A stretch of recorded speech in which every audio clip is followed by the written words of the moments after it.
And we are back on Lauer After Hours. This is Mike Ryan Fan Account, and today we are joined by the one and only Marc Hochman.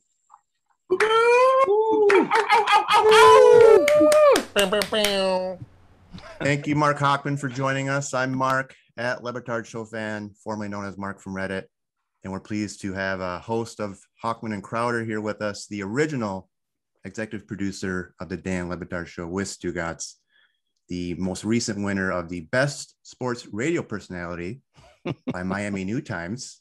So thank you for joining us, Marc. Thank you for having me. Why do you sound so serious? And why did the guy who introduced me have the worst connection of anyone on the Zoom? That's fine. This is very important, this podcast. So we've had a lot of good guests on our silly podcast, believe it or not. Let's see here. Mina Kimes, for example, Jeff Passan, Mike Ryan, you've heard of. But we're really excited to have you here. This is my most excited I've ever been on a podcast in my entire life. And I've interviewed Dan Le Batard. This is way more exciting. So am I in the Mount Rushmore? You're in the Mount Rushmore of people I've interviewed. It goes you, Mike Ryan, Dan Le Batard. I'm trying to think of some fourth person that we. What about Izzy? Well, Izzy, actually, we like him. I was going to put something bad, but we'll say Izzy is fourth. Izzy is great. So before we get started, can you let everyone know where to hear your current radio show, podcast, if they want to hear it live, and also your son's YouTube channel, if you want to plug that real quick, which I know you're very proud of. That's very nice of you. Yeah. My son's YouTube channel, he just started his senior year of high school today. That was day one up in Palm Beach County. It's Hochman's Food Court. If you just go to YouTube and search Hochman's Food Court, the idea behind it was, first of all, fun father-son bonding. We go to, all the fast food places and rate the French fries or but it's good father-son bonding.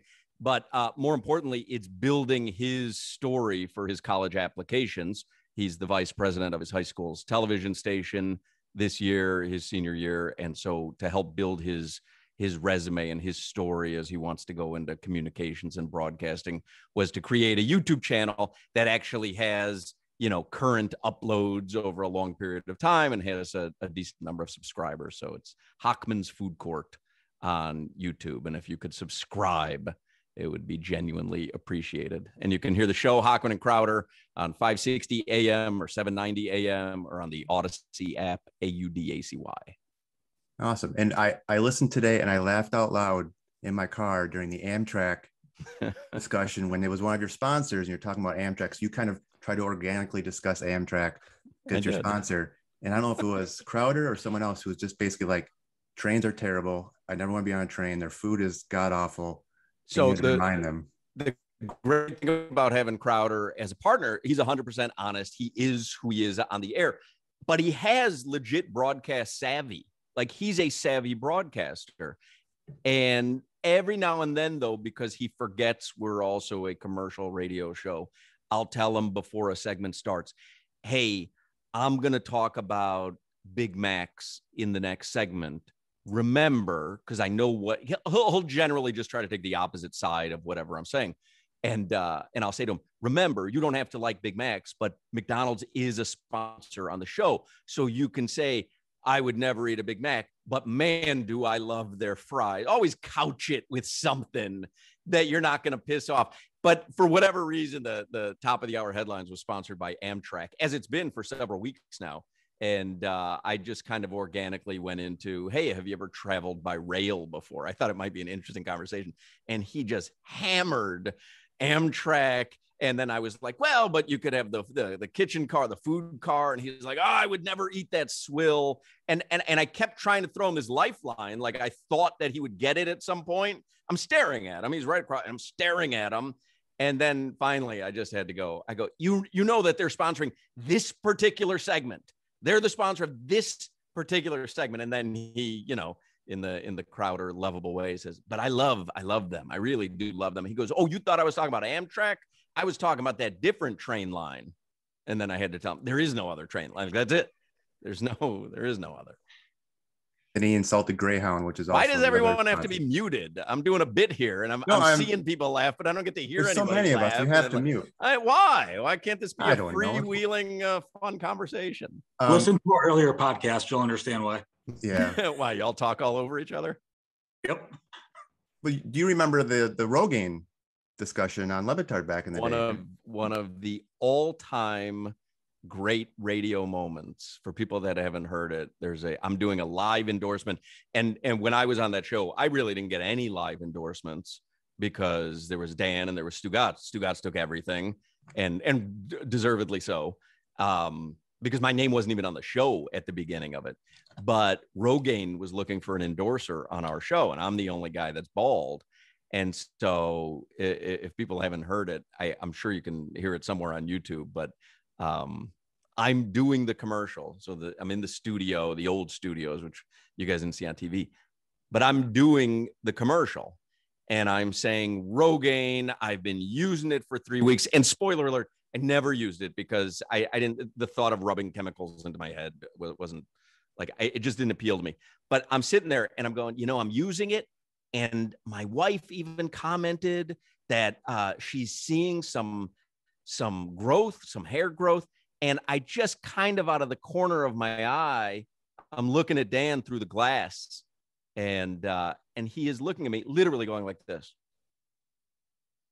Can't believe that I'm doing this, because he stands on honesty and I believe he said you had six damn hairs is actually. Yeah. So I'm like, what are you looking at me for? And he's like, you've got 6 damn sprouts on the top of your head. And we're cackling at this point, and Dan's saying, I'm so fired. And we thought we were going to lose a big account. And it was a great organic radio moment. Yeah. So before I throw it to other people for questions, I think there's a lot of new listeners to the Le Batard Show. Obviously, when you go national, you have ESPN, you're on the airport or everywhere. People tend to tune in and start to like the show. But what I want people to know is all the things you like about Le Batard, I think, come a lot from you, right? If it's not just focusing on inane things, funny sounds that you like, you play over and over again until you're almost sick of them. And then obviously the key to most of the content is to annoy Dan. And I think you really perfected that. If you go to Le Batard Show in Hochman Games on YouTube, there's 4 hours of the games, which is my all-time favorite bit. So I think people love your current show because it's a lot of the same stuff. If you like Le Batard, you'll like your show. But I think we bring you here as a show of appreciation for what you've helped create, a show we really love. So on that nice positive note, because it's such a nice podcast, I'm going to throw it to Drake, aka Cody Calvary, a fan account for the Chris Cody. Which Drake is the Cody Calvary? Absolutely. Yeah, man. Oh, I love that. What's going on, Hochman? Thank you for joining us, man. Hold on, Mark. Do you want me to go first? Me first? You can go. Guy right there. That's funny. Yeah, man. Dude, the probably half of the YouTube compilation of the I Gotta Tell You and the Roy's Top 10s, those are me from mowing the lawn. Every time I mow the lawn, I play the I Gotta Tell You. Like, literally love that shit, man. So like that stuff started as a radio bit. Like, that was really planned by me and Dan, that he would act as if he didn't understand why we were playing the game, that it was super hacky, but it really did morph into him fucking hating it. Like it became super genuine. Like when he would look down at the show sheet and it was time to play the games, like you could see there was a physical reaction. He did not want to do it.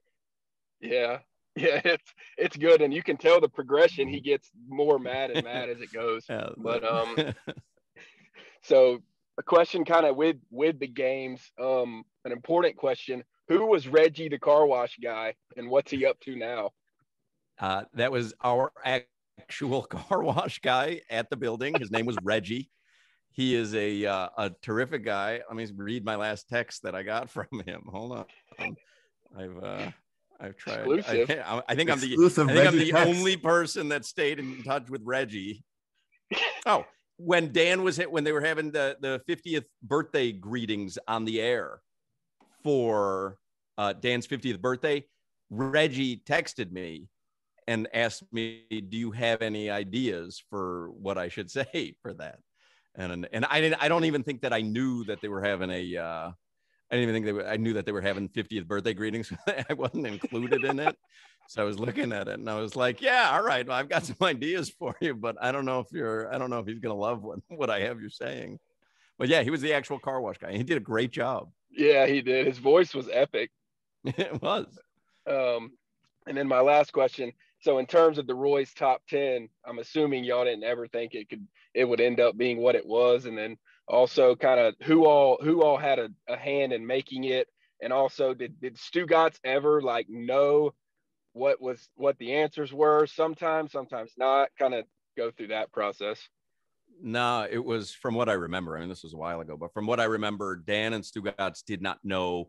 You know what? At the beginning, we didn't. It wasn't a bit. It was like one of those organic things where we were talking about favorite TV shows, and I think we went to commercial break, and Dan was like, you know what? It might be funny if we come back and Roy gives his favorite TV shows, and it's Good Times, Jeffersons, Martin, and then number one will be Quincy, you know. Yeah. And so if you listen to the original iteration of Roy's top 10, they really weren't that funny or clever. It was just black, black, black, black, black, white. The punchline was something white at the end. And then they became more clever. Then we actually started putting thought into it. Yeah, the zoo animals one's the one that always sticks out to me. The Derek Cheetah, the MVP of the zoo. I'd have to go back and listen to them. But they really, by the end, we would sit sometimes for 3 days trying to craft 10 really creative ones. It was me and Mike Ryan really that would sit there and just try to like really creative. Sometimes Dan would know because I would go to him and go, we here's the first one, the second one, like what am I missing here? And then he would come in with a different idea. Is Cody Cavalry for Chris or for Greg or for both? I mean, I started it as Chris, and then I kind of used it as Greg for more likes, more clicks. So, but yeah, mainly for Chris. So, but yeah, man, we appreciate you coming on. Where is Drake? You have like a southern twang going on there. I'm from South Carolina. Thank you. I appreciate it. Yeah. We're worldwide here at Lauer After Hours. Where is everybody? Where are you? I'm Michigan. But we have Morgan in Australia. We have California. We're all over the place. A few in Miami, of course. But you guys all met each other just as fans of the Le Batard Show, or any of you guys have a relationship before then? Just on Twitter. Just randomly got a group text going, and here we are. Pandemic. Well, you guys are, man. I mean, with the muting and the yesing and the no. I mean, what has gone on? I think I scolded everybody once. You guys are so regimented. I mean, these people are scared to make a peep. I run a tight ship. I've never hosted before. They're scared of screwing it up. I won't retweet anybody if they talk over me. Banned. The best Roy is Lou Brockovich for movies. If you remember that one. I forgot that one. That's a great line. All right. So next we're going to go to Steve in Bristol, Connecticut. How you doing, Steve Arduini. Yes. Honestly, you're the first person that's ever gotten that right in the first try, I think. So I appreciate it. I have a gift. I have very few, but pronouncing names I'm usually pretty good at, but I over enunciate everything. I've been told that I know myself. If I ever hear one of my pre-recorded commercials, like I'm such a gross over enunciator, but I do look at people's names and try to get them right from the get-go. I see you taught Stugatz well. So actually, speaking of Stugatz, my question would be, what was it like when he fired Allison? And any kind of other general stories of him just being a bad boss or having terrible judgment? He wasn't a bad boss. He was just, he wasn't seasoned. He wasn't, I talked with Allison for a long time today, by the way. Allison's like one of my better friends from the show, but I had a long conversation with her. The people clapping without me being able to hear the clapping drives me crazy. We love it. I want to hear the clap. Let's hear it for Allison. Woo! Allison! Allison, you good? Allison, yeah, she's good. Get her on for us. Can you get her on the Zoom right now before we finish? So I will. She might want something from Whataburger. He literally just texted me while this Zoom was going on. She owes me, by the way, because someone tweeted her cell phone before on accident, and I found it and I called it out. Really? Yeah, so she should come on and say hi to us. Good looking out. She really doesn't like, it's not a bit. She does not like to be on the air. She does not like to be seen. She doesn't like it. That was all that stuff was never a bit. That's not her wheelhouse. She is such an expert guest booker that it is crazy. Like, people have certain innate abilities, innate skills. She can track down or create an interesting guest out of nothing. But as for Stugatz firing her, so I was in Orlando with my family. We were on a family trip, and I can't remember if Allison called me, but I remember for the next hour sitting in the lobby of the Royal Pacific up at Universal Studios, sitting in the lobby of the Royal Pacific, talking with Boog, because Boog was on the station at that point, talking with Boog, trying to figure out how we can get Stugatz to undo this. And like really thinking that like this is ridiculous. This is an awful. I can't even remember why she was fired at this point. She must have done something. Obviously, something rubbed either Stugatz the wrong way, or Joel was the owner at that point. Joel and Murph were the two guys running it, and they may have, I mean, when you work for somebody, if you're a manager, you really have to live within their parameters. And if they say to you, this person has to go, you're the one that has to be the bearer of bad news. And that's part of, he was a general manager. Part of being the general manager is the glory of the good stuff. And so I don't really know exactly, but I would imagine that he took one for the team there, just saying that was his doing. And I have a feeling it probably came from above him. But yeah, it was a shock to all of us, because at that point, Allison, we thought was not thought. I mean, she was a tremendous addition to the radio station at that point. She came back for that second go round where she was just with the show. But when I was there, she was really running the entire radio station, and she was doing a phenomenal job. So it was like, it was really, it was hard to comprehend why it was happening and how it happened. And you know what? It was almost like, I guess now that I think about it, Dan and Stugatz, or Dan and Boog, they were, LeBron. And so this was the head coach getting fired without even a heads up to the superstar. And so that may have been why it was even, more dramatic that it happened. I appreciate you coming on, and appreciate you getting my name right even more. Why? How come you don't have like a little moniker? I think I'm the only person in this group that's just myself on Twitter. I don't know, but I guess that explains Dan's allegiance to Aaron Rodgers all these years later, the firing of Allison from underneath him. We're going to go to John in Miami, who has some changing stations questions. John in Miami. Yeah. Also, if you want to follow me at Papa John's on Twitter. But my question, so I listened to you on the Le Batard Show, listened to you on the morning show with Zaz and Joy Taylor, and then there was a bit of time where I was angry at you for leaving the ticket, and now I'm we've made amends because now you're on Hoch and Crowder, and I really enjoy that too. Thank you. But what I want to know is what transpired there, because I was listening one morning and you were there, and we had all the banter between, you and Zaz and Joy. And then the next day there was no Hoch. And I was wondering if you could give us some background on that, or if there's any tea you could spill on that situation. No, that was just a regular transition from one job to another. So I had a contract with $7.90 the ticket, and there was a window that there was a clause in the contract that if they wanted to exercise an exclusive negotiating opportunity with me, that they had to notify me in writing by a certain date. And I knew that that day was coming up.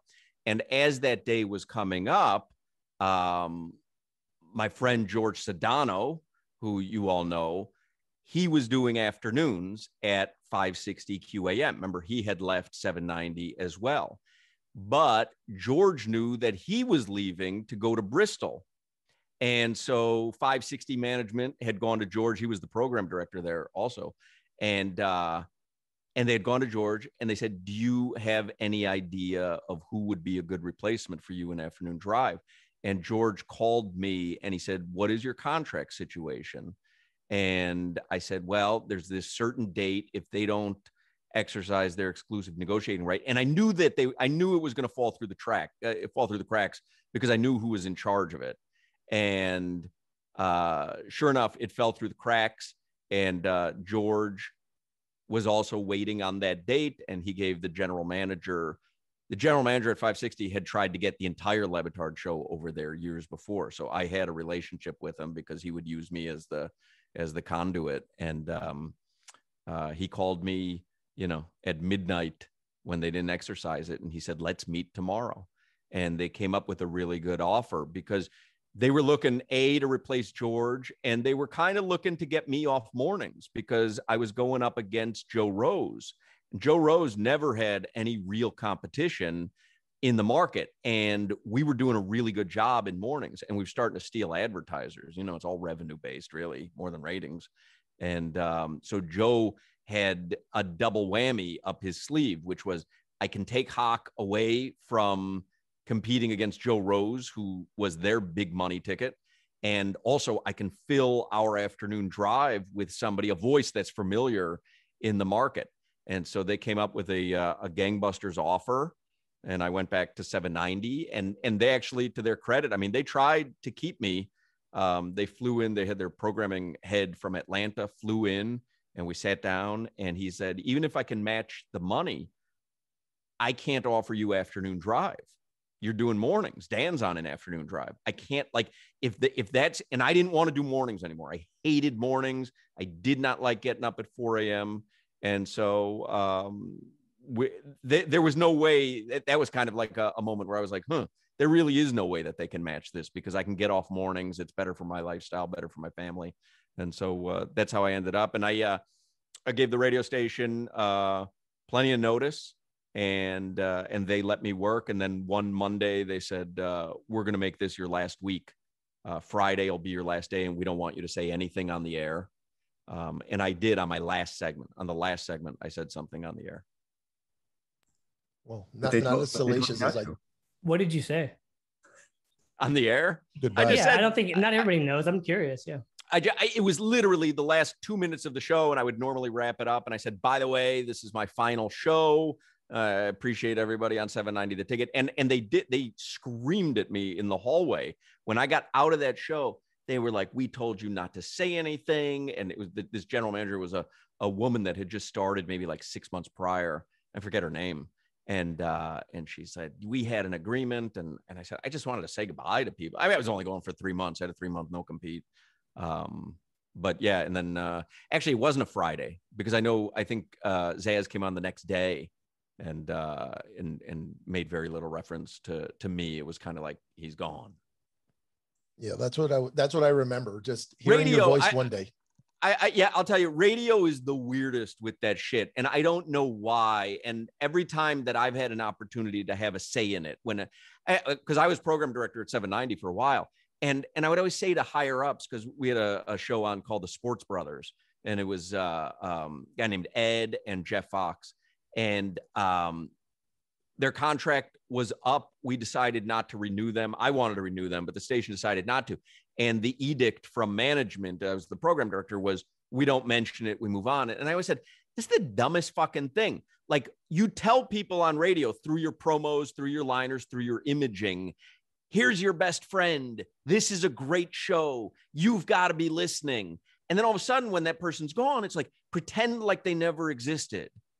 And I've never understood the logic. I don't even understand, the radio station sometimes are like, are we acknowledging that we made a mistake by bringing them on in the first place? Like, I never understood that part of it. And I think that part is almost like a dinosaur relic of radio. I don't think that exists too much anymore. Like to pretend somebody just doesn't exist anymore.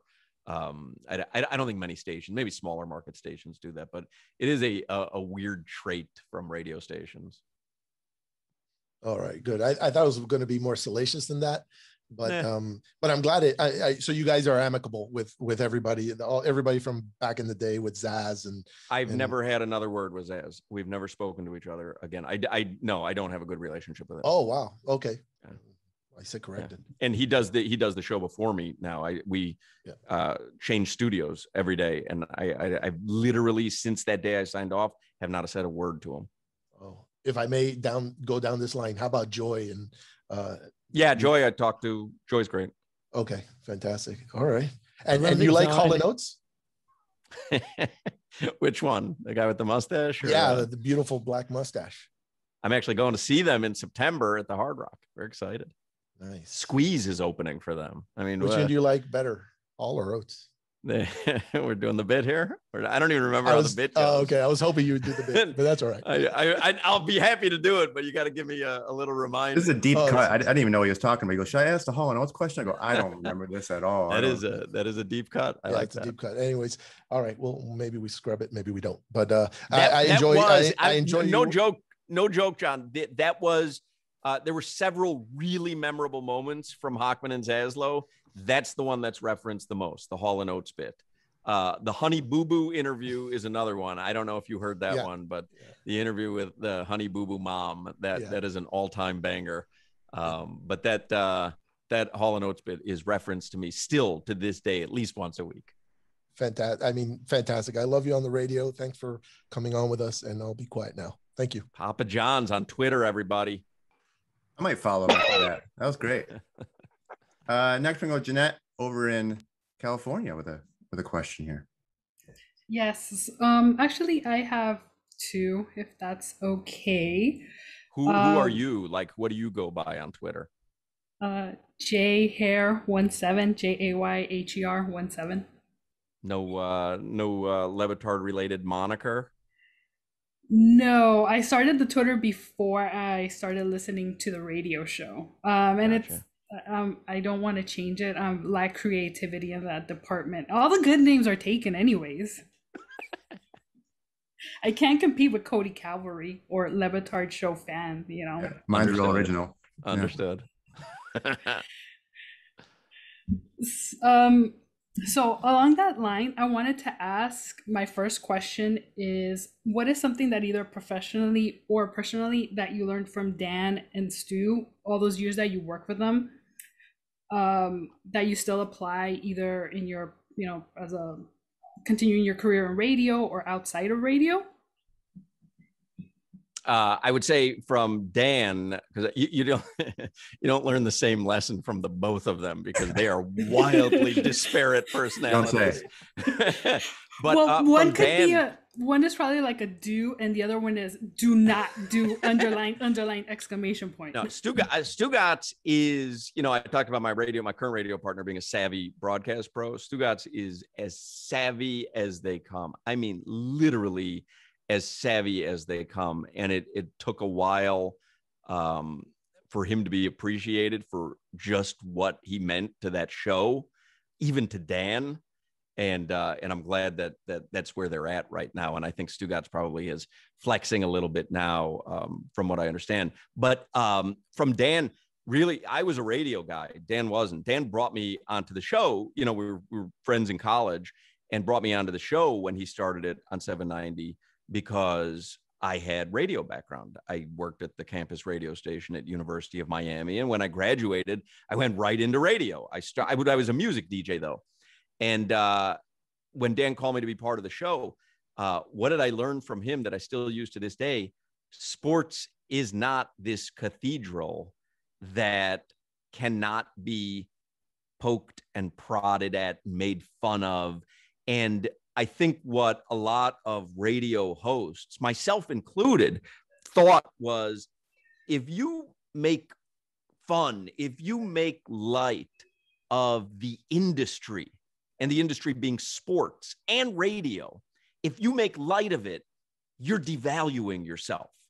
If you say that interview was no good. You're devaluing yourself. And I didn't have that mindset. My mindset was the robotic radio mindset, which, by the way, if it wasn't for Dan, would have kept me in the Fort Pierce, West Palm Beach market, making $26,000, playing Taylor Dane and, showing up at the car dealer for $50 and, in the t-shirt that the radio station told me to wear. Like, Dan opened my eyes, but Dan changed not just Miami radio, but sports radio. He really did, because what he said was, a lot of this stuff is silly and you don't have to apologize for it being silly. We all know it's silly. That's how the Suey started, which I don't think they do anymore. Do they? Do they do the Suey? I don't think so. I don't think they've ever done Suey. So I think it used to be at the infancy of the show. If something, are you fucking around, Fleming? Yeah, I lost a Suey last year. He's been nominated for one. He's just being an asshole. No, not the Suey Award. Oh, you mean we used to Suey? Sound. Yeah, we used to Suey guests. We used to play Uncle Luke, right? Playing Suey. It was Uncle Luke saying the word Suey. We had done an interview at the infancy of the show. Uncle Luke came on and he was explaining to us that Suey is a derivative of sewage. If something is bad, it's Suey. It had nothing to do with radio. We were just talking about something. We learned a new word that day, and we isolated Luke saying Suey, and Dan decided that when an interview is going poorly and we have a guest on, instead of pretending that this interview was great and everyone listening is enjoying it, we'll just fire off the Suey kind of subtly in the background while a guest is talking. And it doesn't matter if it's Chris Mortensen, and it doesn't matter if it's Terrell Owens. If the interview is typical radio pablum, fire off the Suey, and that's our signal to listeners that we know it's as bad as you're thinking that it is while you're listening in your car. And so that was but that's what I learned from Dan. It was like, so we do this interview once. I've told this story a million times, but we do an interview, and when the interview's over and we hang up with the guest and Dan's still on the air, he's wrapping up the segment, and he's like, man, that interview was bad. I am sorry. That was boring. That wasn't worth anyone's time. And I'm behind the glass going like this. No, you don't say that. Don't say that. And we go to commercial break. And I mean, it seems so obvious now, but he goes, why were you trying to stop me from saying that the interview was terrible? And I was like, because you don't say that. Like, you don't acknowledge. And he's like, but did you think it was bad? I'm like, yeah, it was terrible. And he's like, does anyone in the studio think that that was a good interview? No. He's like, don't you think the listeners know that it was a terrible interview? I'm like, I guess so. He's like, so why can't we say that it was a terrible interview? And I'm like, I don't know, but you just can't. And he's like, well, I am. And it was so revelatory. It was so eye-opening. And then it was even like, we had a great interview. I don't know who was with this. I'm literally within the first few weeks of the show. Great interview. And Dan said, that interview was great. Like, what should we do with it? There were no podcasts at that point, by the way. There was no on-demand listening.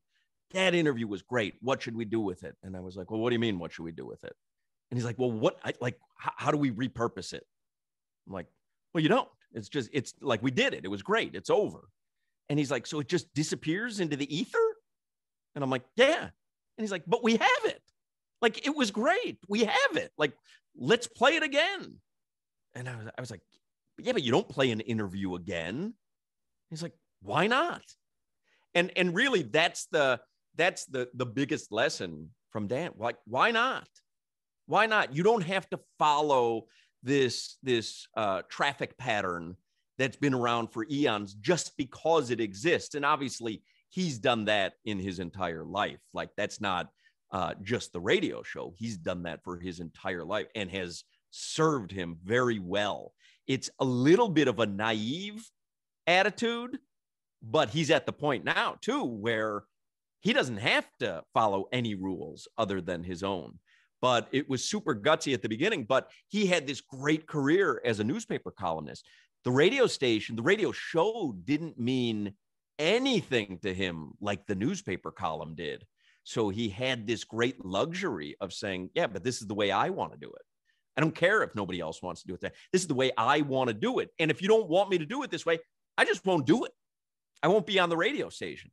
He never signed a contract. You guys know the story at the beginning. He never signed a contract for a while because he wanted to make sure that that he really enjoyed doing it. And so that was my biggest lesson from Dan, is just like, use your gut. You don't have to follow what has been, the normal rules in anything, while still respecting that there are people that do have to follow those rules. And so it's you walk that line. That's why Mike Ryan has been so perfectly suited to be the executive producer of that show, because you have on one side, when they were with ESPN, Dan saying, I'm doing what I want, and Mike, who was the guy that really had to talk to ESPN, them saying, no, this is how we do it. And to be in the middle of that and try to finesse them both, I would say Eric Spoelstra was perfectly suited to coach the big three down here. Like, he was perfectly suited to take those personalities and coach them. Mike Ryan, perfectly suited to be that bridge between Dan and ESPN. We agree. Did I answer any of Jeanette's questions or no? Yes, more than enough. I got to tell you, that's exceeded my expectations. Well, I've got news for you. I was trying to. Perfect. My second question is a little bit not as serious, but do you have any regret that 790 the ticket wasn't named the Octopus, so you guys could cut those pro medals for rocking your bus? I don't recall that. Did that happen when I was part of the show that Stugatz revealed that? It's an old rejoin. But was that when I was part of the show? I don't recall that at all. It was after. Yeah, I know that they've talked about what some of the name options were, but I was never privy to any of that stuff. The ticket, the ball, the puss, I think were the three options. We have a ball up here in Grand Rapids, Michigan, so really it does happen. Oh yeah. So when it first started, you remember it was 790 ESPN radio. When it first started, Boog wasn't part of it. So it was Joe Rose in the morning and Dan in the afternoon. And those were the only local programs. The rest of it was ESPN programming, and it was called 790 ESPN radio for several months. And then they decided, all right, let's go uber local. Perfect. Very cool. And they do the Suey sound once every couple of years. You'll hear it randomly pop up. It's very rare, but it's when it's really shout out really to the day ones. Yeah, it happens. Let's see. I'm gonna go back to Mike Ryan fan account with a very important question. Good evening. So thank you for introducing me to Earth, Wind, and Fire. We've got some bangers for sure. The best. What was your favorite part covering the big three? Favorite part of covering the big three? Yeah, or talking about that. It was Dan's rants. Dan's rants were, those were radio gold, and they were the first few that we did were live, right? And so we were playing. I forget what the music is behind it, but we were playing music behind it, and Dan was trying to keep the cadence up. When it got further into rants, anything big that would happen, everyone expected one of the rants, and we would really sit down and try to write them in advance, but Dan would record them in the production studio beforehand. But the big three era for me, there was some good stuff in there. I'll tell you a great story. This has never been told before. I'm going to give you an exclusive. When was it the big? Actually, this was before the big three, but it's still an exclusive. Oh, never mind. When we first started the Le Batard Show, we had a deal with Dwayne Wade. Dwayne Wade did a weekly show with us, and he was, not a rookie, but he was a young guy, and certainly was not the mega superstar that he is now. But he would do a weekly show with Dan, talking Heat, and a lot of times, we were beholden to Dwayne's schedule. And so it was one night, it was like, we're taping it, we've we're going to tape it Wednesday afternoon. At noon. That's the only time that D Wade and you got to remember Stugatz was the general manager, so everything was sold, everything was sponsored.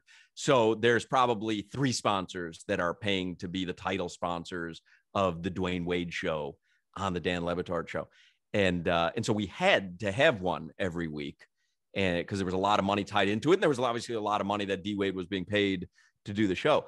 So it's Tuesday, and I'm setting it up for the following day, and I tell Dan, yeah, you got to be in at noon. Because we're going to tape with Dwayne Wade. That's the only day he can do it this week. That's the only time.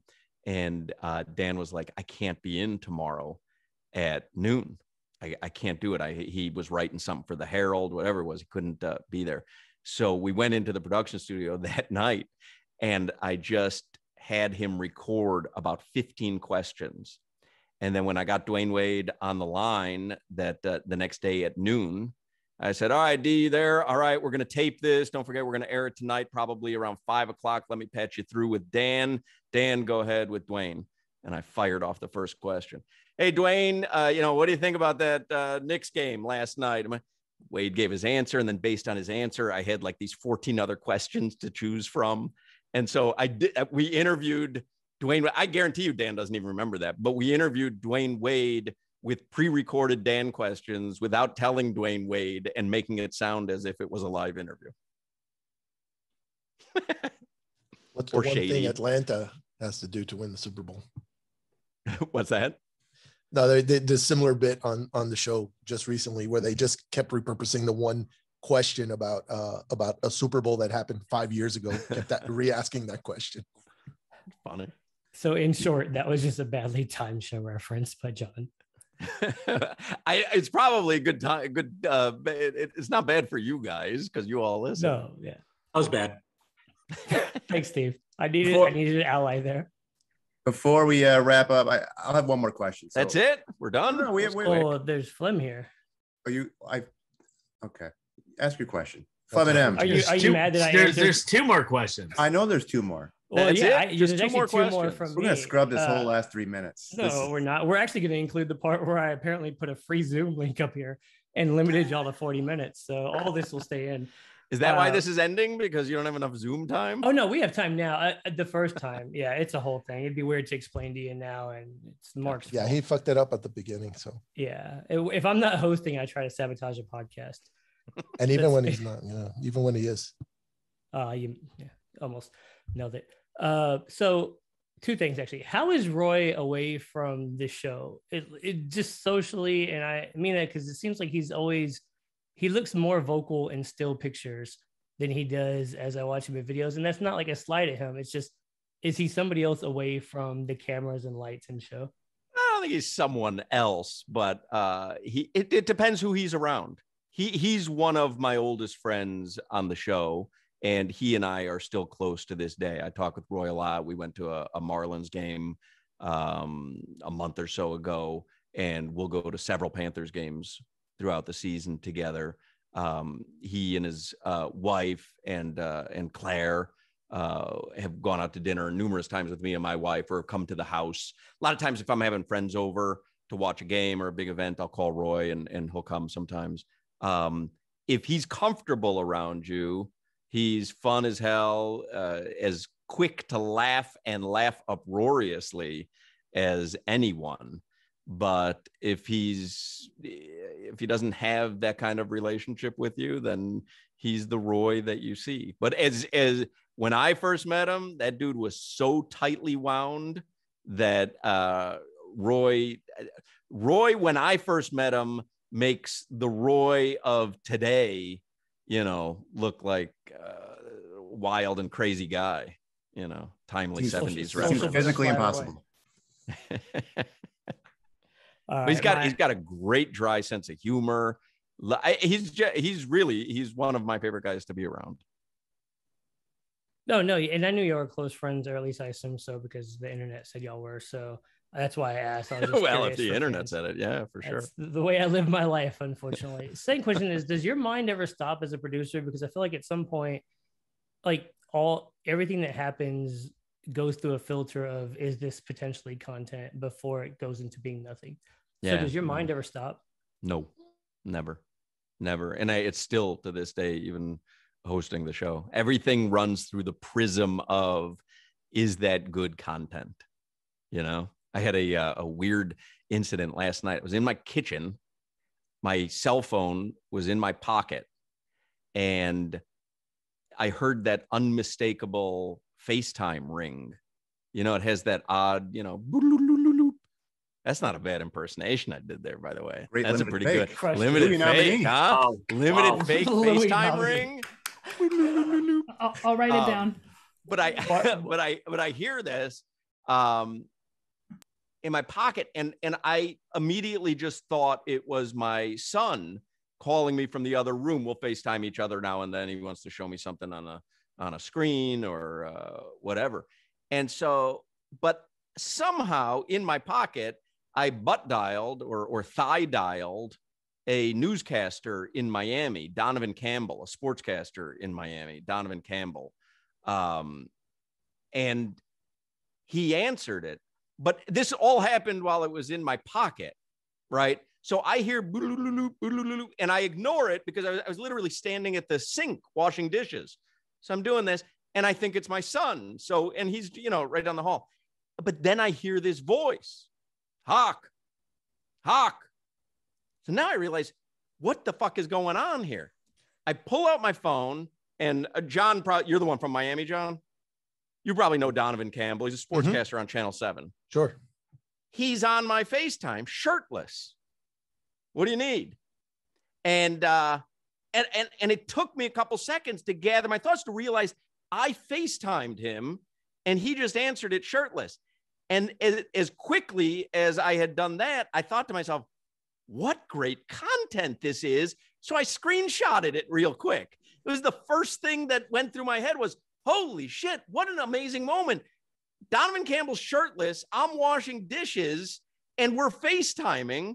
And so I screenshotted it so that I could turn it into content. So no, your mind never stops thinking about content. Everything is run through the prism of content. There is not a worse person to accidentally FaceTime shirtless than a producer or somebody in radio, apparently. Dan has a great story. I won't tell you what he texted, but it was something foul. But I'm in, this is years ago, obviously. Hoch, I'm in his cell phone as Hoch, H-O-C-H, and Andre Dawson, the Hall of Famer, is in his cell phone, H-A-W-K, Hawk. And he accidentally texted Andre Dawson something really foul, and then called me in a panic. You're not going to believe what I just texted Andre Dawson, and there's no way that I'm going to explain this away. And if you've heard a Hawk Andrew Dawson interview, you know those are two completely different personalities. Very serious dude. And that was before I got hacked was an excuse, right? It's just like, there was no such thing as I got hacked. And I mean, there was no explaining that away other than I thought I was texting this to someone else, but that wouldn't have explained away what he actually texted. Like, why the hell would you be texting that to someone else? I got hawked. All right. Thank you, Flem. I have one real quick. So we've been talking about the show a lot. So what's the moment where you knew that the Dan Le Batard Show with Stu Gatz and Marc Hochman was special and great? Was there a specific moment that it dawned on you? I don't know if it was a specific moment, but I'd been around radio, for my entire life. And, we used to do emails at the beginning. There was no text line. And people would email the show. Do you remember it was Can't Stand Dan at $7.90 the ticket? Which was a homage to Tony Kornheiser, who had that same email for his show up in Washington. But I remember getting emails that said, I wasn't able to listen yesterday. What did I miss? And that was revelatory to me as a radio guy, because in sports radio, morning zoos, yes. But in sports radio, someone going, what did I miss? Because, if you grew up listening to Hank Goldberg or Mike and the Mad Dog, what'd you miss? You missed phone calls. You missed listeners calling in with inane ideas, and then the host reacting. Like, You never missed anything on sports radio. Never. Literally, you never missed anything. And I remember we would start to get all these emails. What did I miss? And I was like, holy shit, like he's onto something here. Like people want to know what. And then we started doing some events, and I had done my share of radio events, which literally is standing at a folding table with a wheel and a keychain. I mean, really the lowest of the low, like gives me the chills thinking about it. And I remember doing events, and, you know, I mean, people could not wait to meet Dan. They couldn't wait. You know what I mean? Like they couldn't believe it. They wanted pictures with it. And it was like that, you know, but the emails were really what told me that we were onto something. What did I miss? I was like, wow, what did you miss? Like, we've got something here. And the good thing was, if you emailed "Can't Stand Dan," Dan would reply on his personal email, his And AOL then email. Then I had his AOL email, and I'd Yeah. send him stuff once in a while. Which he still has. He still has. And then I sent him like my 2-year-old saying in the big voice, you know, like Dan Le Batard Show, and he wrote back like, "You have a real problem." You know, this is like 2012. Are you a day one listener? I am. I know the exact date. It was when you interviewed Bill Simmons after the Big Three got together. And I love Bill Simmons' podcast, so I said, "Well, I'll hop over. I like Dan on PTI." I haven't missed a day since. It's been 11 years. Wow. And I'm in Wow. Michigan. And what do you do for a living?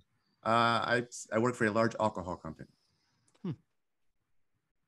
I'm, you know, incognito, kind of, not really. Apparently, Steve, by the very nebulous answer. There's a lot to unpack here, I guess. I don't post my real name with Le Batard Reddit guy. You can't be that beautiful and hide. That's true. I mean, look at his eyes. Yeah. Jesus Christ. Get lost in these, buddy. Steve was going to ask your worst radio remote. And I'm just going to ask it for him, since you mentioned how bad radio remote. The worst Dan Le Batard Show radio remote? Well, whatever in your life, I guess. What made you the most sad? Well, the worst one that I ever did when I first started radio, and I graduated University of Miami. My first job, the first place I got hired, was in Belglade, Florida. And Belglade, for those who know, it's on Lake Okeechobee, which is in the middle of Florida. I was able to live in West Palm Beach, but I would drive out every day. And Belglade is a small little town, but there's smaller cities that are, you know, what they call the lake communities. And, you know, I was this naive 20 or 21-year-old kid. I'd grown up in the suburbs of Chicago and then went to University of Miami. I was a fairly sheltered kid. And I get out to Belglade, and it's a whole different lifestyle. Like, it's a whole different world, and that's great. I'm learning. And they tell me one day, you are, and I was getting $50, to do this. $50 for 4 hours, by the way. $50 for 4 hours to take the radio station van on a Saturday to Moorhaven, Florida, which is a tiny community on Lake Okeechobee. And it's the Swamp Cabbage Festival. And I didn't know what swamp cabbage was, and I didn't know what Moorhaven was, but they said, here's how you go. You just drive around the lake. You'll get to Moorhaven. You'll get to the Swamp Cabbage Festival. And I pull up to the Swamp Cabbage Festival, and the theme for that year's Swamp Cabbage Festival, you know, is on a big sign, you know, on the, you know, that's on, you know, 2 posts as you drive in. The theme was, if the South would have won, we'd have it made. Jesus Christ. All right, I love it. Yep. And I was like, where the fuck am I? Like, where the fuck am I?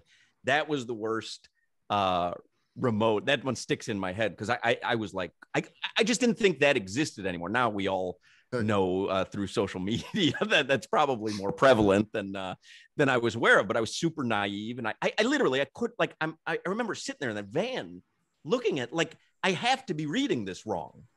You know what I mean? Like, this doesn't compute. The worst Le Batard Show, there's two remotes, and he stopped doing them. He wrote that into his contract that I'm not going out of the studio. But we did one at a Japanese restaurant in Doral called Suwu. Anybody remember this event? At the handshake? Yes. So I was, again, I'm radio guy. So I'm always the guy that tells Dan, no, it's important to do these events because people get to see you and meet you, and the salespeople, it takes a while to sell something like this in. And so we go to this, the video's up on YouTube, but not this actual moment, but we go to this Japanese steakhouse in Doral called Suwu. He doesn't want to be there in the first place. So now, what Dan does when he doesn't want to be there, he starts inviting people to couch the effects of him being uncomfortable. So Uncle Luke is there. Like, it's just, hey, everyone has to come to Suwu to make Dan more comfortable. So we get in there. There's nothing for us to do. It's not a bar. It's a fucking hibachi restaurant. So, all these tables are filled. There's no stage. There's no nothing. So we're standing there. And I say to him, this place, like, everyone's here to see you. Just walk around to the table, say hello to people. And he goes to the first, table. I'm Dan Le Batard. And I said, this is so cool. And he gets to the next table. Hi, I'm Dan Le Batard. Thank you for coming tonight. And the guy just looks at him and goes, I'm not here for you. There were just people eating dinner. And I mean, Dan wanted to melt. And I knew that it was going to be taken out on me. And probably deservedly so. But I knew that I was going to have to spend the next 2 hours just, patting his back. And no, it's not as bad as you think it was. I don't think it was. I don't think it's as bad. And then we did one when David Sampson first started on the show. We had done a couple movie screenings. We had rented out theaters, and we had done a movie screening of Tropic Thunder, and we had done a movie screening of one of the Rambo movies. And honestly, Terrell Owens, we invited him to one. He showed up. Remember when the Dolphins drafted Reagan Mawia? He showed up. He was this viral sensation because he bursted through the door.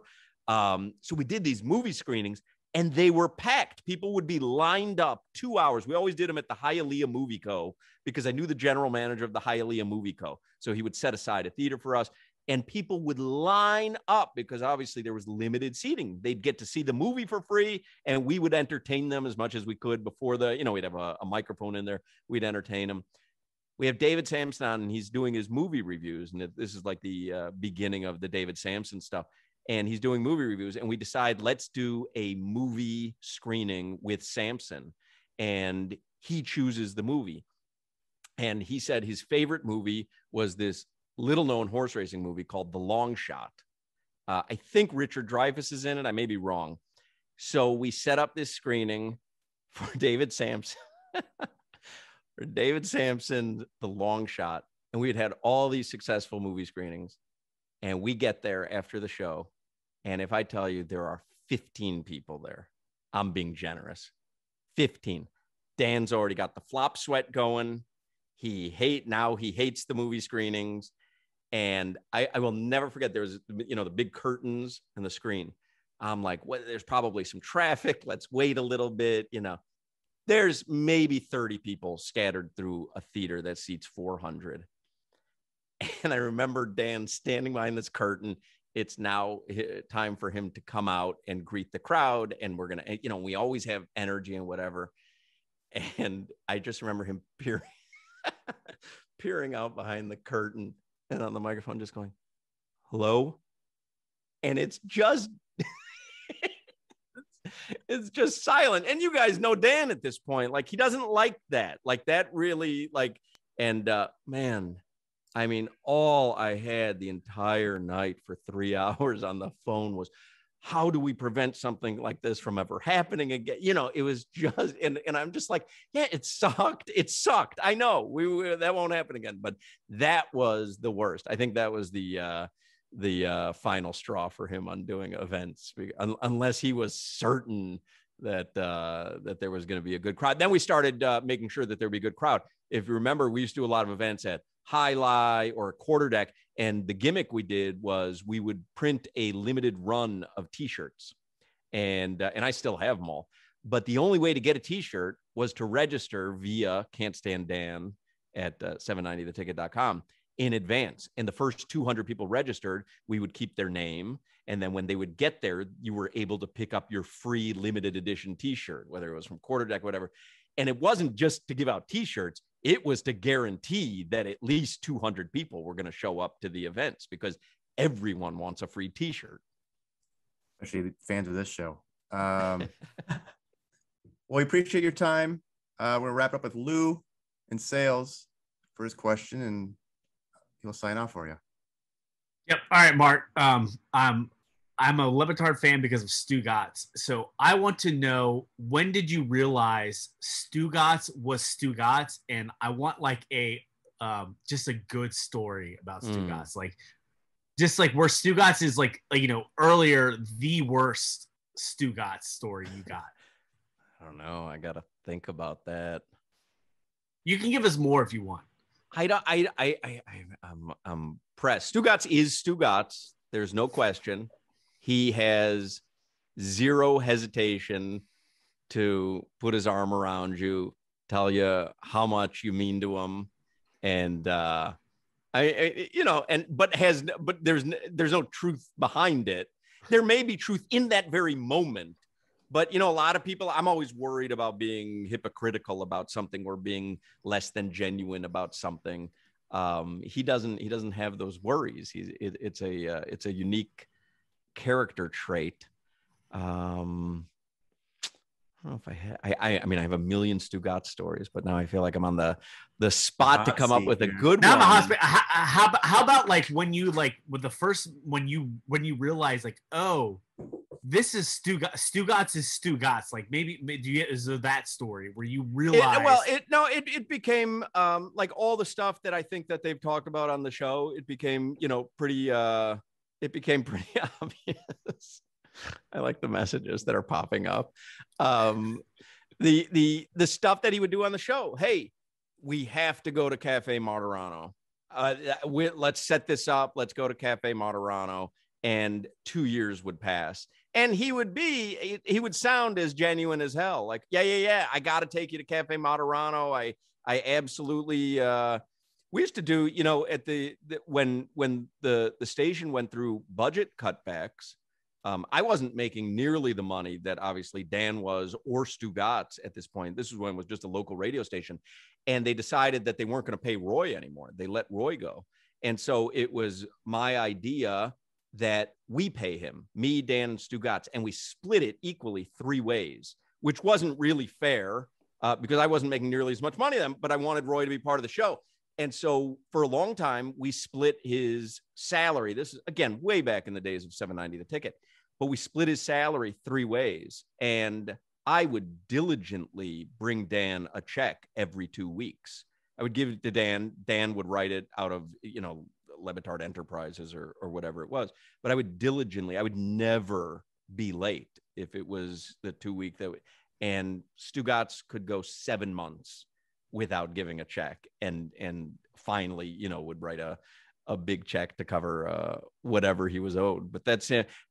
My last conversation with Stugotz via text it's perfect Stugotz.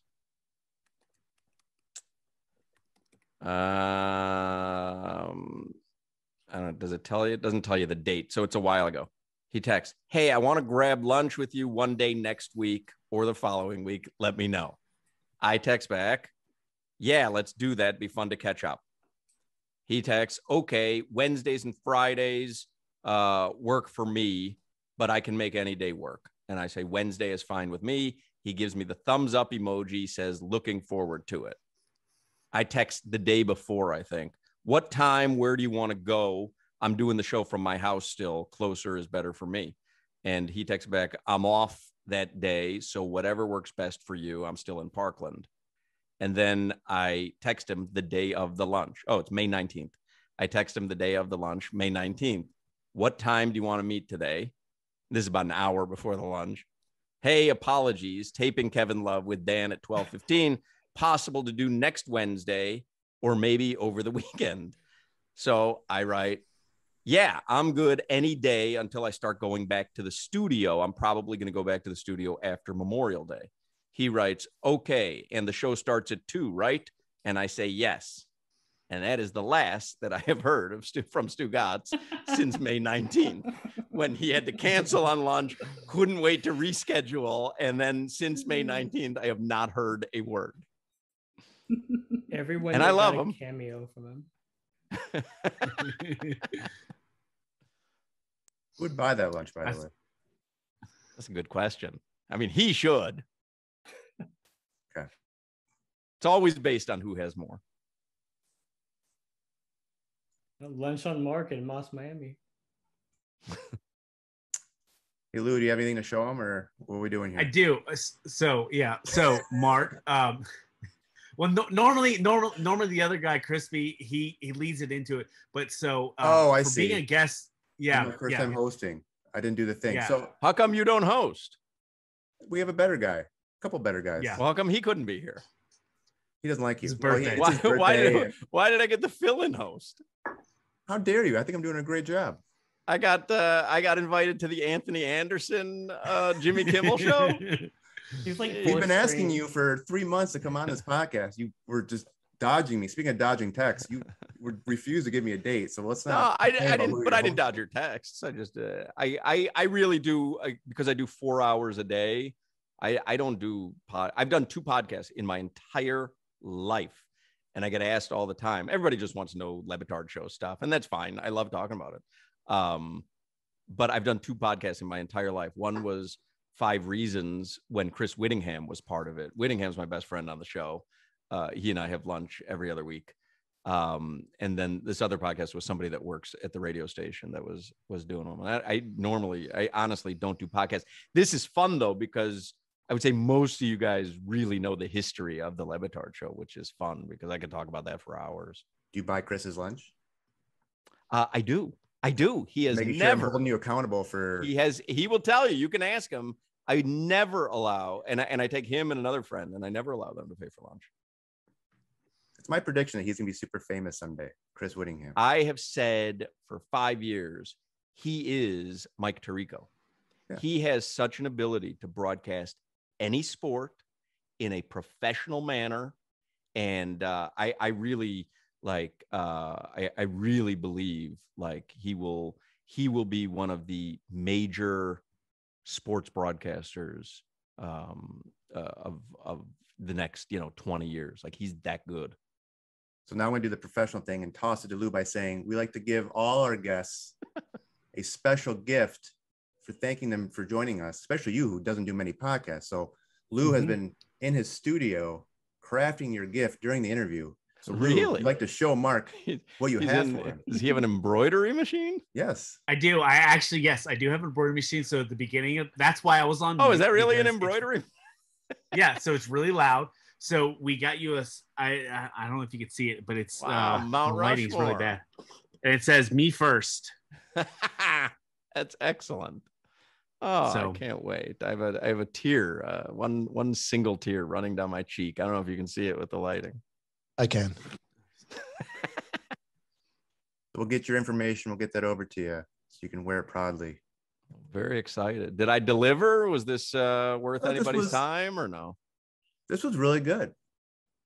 All right. You should be proud of yourself. You should do more podcasts. I like to save it for the radio. Or you could just repurpose this one and send it to someone else. Like you edit out when Right. Lauer After Hours was talking, and then just see what I said that fits to your question. I mean, we can't have even covered the tip of the iceberg from all your Le Batard Show questions, can we have? No, you want to come on tomorrow? Do it Yeah, again? talk to you tomorrow. I don't know about tomorrow, but I will certainly. We'll do it monthly. We'll do I will. monthly.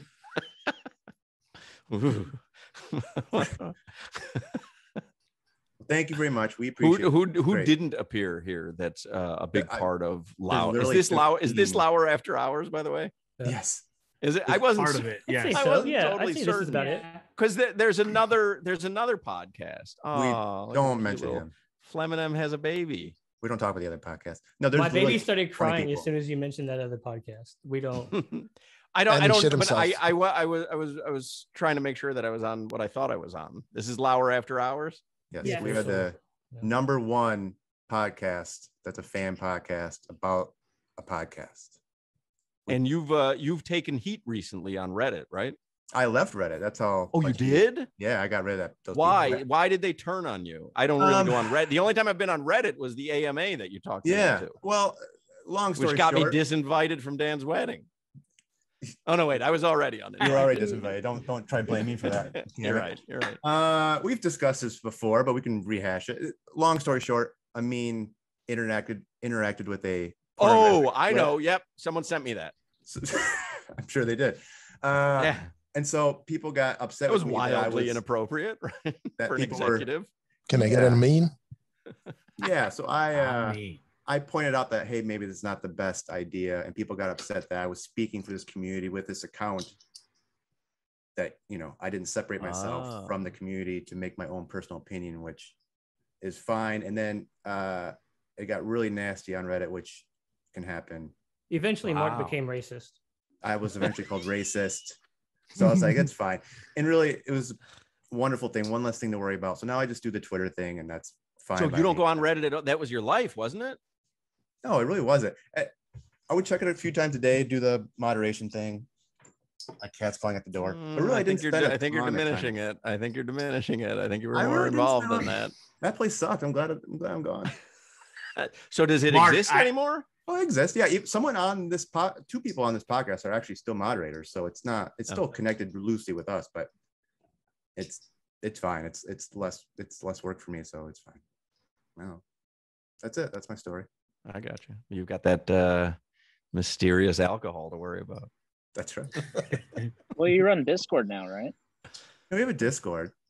What is it? I don't even know what that is. You don't know what Discord is. He doesn't know what Discord is. He's 100 years old. Okay. I'm 51 years old. He texted me, hey, don't forget, we're doing the thing on Tuesday. And I go, can I do it over the phone? And he messages me back. He goes, how old are you? Over the phone. That's weird. It's like do you have Touchstone or Pulse? I do. I have a house line. That's where I do. That's where I do when I do radio interviews. I want to make sure I have a landline. You may not remember this, but I did email you once a picture of a carpet store that had remnants, a giant remnant sign. I don't remember that, but yeah. Anybody sees the word remnants, and they're immediately reminded giant of me. remnant. It was so huge. You have anything else we need to cover? Anybody else have any other questions? Are we leaving this all in? What is it? What does everybody do? What does Jeanette do? What do you do, Jeanette? Nothing interesting like alcohol sales or anything like that. I am a professional secretary / medical claims examiner. Ooh, medical claims examiner for the people that are complaining about what their medical claims are. Yes, it's like and where are you again? Los Angeles. The answer is always you shouldn't have gotten sick. Stay healthy. Seems like a fair answer. Yeah. What else? What does Fleminem do? Where's Fleminem? South Carolina? Dallas. Close. Dallas. That's right. Whataburger. Yep. He didn't go. I didn't go. Sorry, the baby kind of was holding me back around here. Right. That spicy ketchup though is fire, huh? It is fire. Yeah. Pun intended, or no, I really wasn't. Whataburger ketchup is definitely top condiment in the world. Outside of rapping and podcasting, which is my primary income, obviously, I work in insurance. The most boring answer you will ever hear. What? So you do songs? You do parody songs? Yeah, I do parody songs. Not for he's called insurance. He's a SUI. Wait, are we talking like nominated? I thought he's you were a SUI nominated rapper. No. That's how I know Fleminem, because I've seen tweets before, like another banger from Fleminem or something like. But I've never heard any of it. So yeah, no, it's okay. There's no reason to listen to what I do. But Mark thought that I professionally did parody songs, which isn't. No. I got. You said insurance. I got. Oh yeah, no, I know you and I are, because we're adults and we understand how this works. But Mark, for some reason, thought I didn't think you heard you.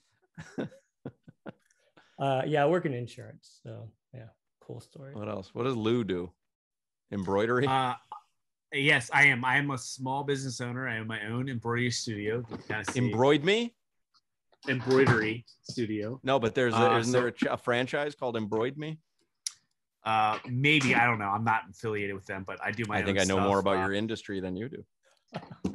Maybe, but I'm pretty good at my industry, so you'll see when the hat shows up. I'm pretty good. So no, so yeah, I have fun. I get to do my own stuff. My studio's in my backyard, so but I just basically get to do podcasts and talk to these fools all the time on Twitter, and then all you guys hats listen to for Le our Batard guests. Show every day, like every day. Yep, never miss every it. day. Yeah, it's a lot.